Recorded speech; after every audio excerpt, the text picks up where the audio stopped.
Hi everyone, welcome to V-Talks. I hope you have enough womb in your brain because today we're going to talk about the uterus. So, uterus is actually derived from the Latin word for womb, which makes a lot of sense because one of the functions of the uterus is pregnancy, in which it does serve as a womb to incubate the zygote and eventually the fetus. Additionally, the uterus is also crucial in various functions of the female reproductive system, such as pregnancy, menstruation, and childbirth. It is quite arguably one of the most important and powerful organs in the female reproductive system. The uterus is about the size and shape of a pear, but during pregnancy it can expand to much, much bigger, which is what makes it so cool. So, without any further ado, after a brief overview of the uterus, let's jump right into the structure. So the uterus is actually split into three different parts. The first part, the most lower part, is the cervix, which is actually a whole separate organ on its own, and we'll talk about that next episode. The second part is right here. It's the corpus, or the body of the uterus. And then the last part is the fundus, or the top of the uterus. So the corpus, or the body of the uterus, actually has thicker walls than the rest of the uterus because this right here is usually where the zygote will implant itself and usually where the fetus will grow in the body of the uterus. The fundus also serves various functions. It's the top of the uterus, and it's also where eggs come into the uterus because the fallopian tubes are attached to the uterus at the fundus, so at the top of the organ. So, aside from the general structure of the uterus, let's dive right into the histology, or the different tissue makeup of the uterus. So, in addition to being split into three parts, the uterine walls themselves are made up of three different types of tissue. The first and outermost layer, the perimetrium, protects the uterus from friction by secreting a simple watery serous fluid that is used for lubrication.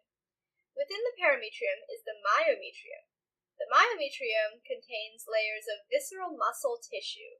This tissue is used by the uterus to expand during pregnancy and contract during childbirth. So past the myometrium is the endometrium. The endometrium borders the lumen, or the innermost part of the uterus, and is made up of columnar epithelial tissue. This, along with its vast amount of exocrine glands and highly connected vascular tissue, allows the endometrium to support an embryo or fetus while it develops, which is quite frankly incredible. So aside from having three different types of tissue, the uterus also has three different types of musculature. It's a very muscular organ. So let's explore that. The musculature of the uterus is also split into three layers. These include the stratum supravasculaire, which is the outer longitudinal layer that continues into the fallopian tubes. Next is the vascular layer, the stratum vasculaire, which contains many spiral-shaped interlocking muscles and a plethora of blood vessels. The last layer is the innermost layer of muscles, which contains fibers layered longitudinally and obliquely. So, in addition to its complex structure, the uterus also plays a key role in many of the major processes of the female reproductive system, two of which being pregnancy and menstruation.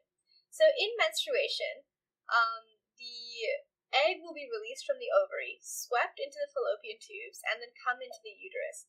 But the ovaries will also be releasing a hormone, progesterone, which stimulates the growth of the uterine lining in preparation for a zygote, in preparation for a pregnancy. But if the egg is left unfertilized, that extra uterine lining will disintegrate and become a pool of blood at the bottom of the uterus, which will then be expelled through the process of menstruation. So aside from menstruation, if the egg is fertilized, then the uterus will play a key role in pregnancy. The uterus can expand an incredible amount during pregnancy in order to host a fetus, and also during childbirth, those muscles in the myometrium can contract and expand in order to cause contractions to birth the fetus. So, despite the hardiness of the uterus, it can also succumb to various diseases, one of the most common of which is endometriosis. So endometriosis is a very interesting disease social lens and a biological lens in studying it, as we can with most diseases.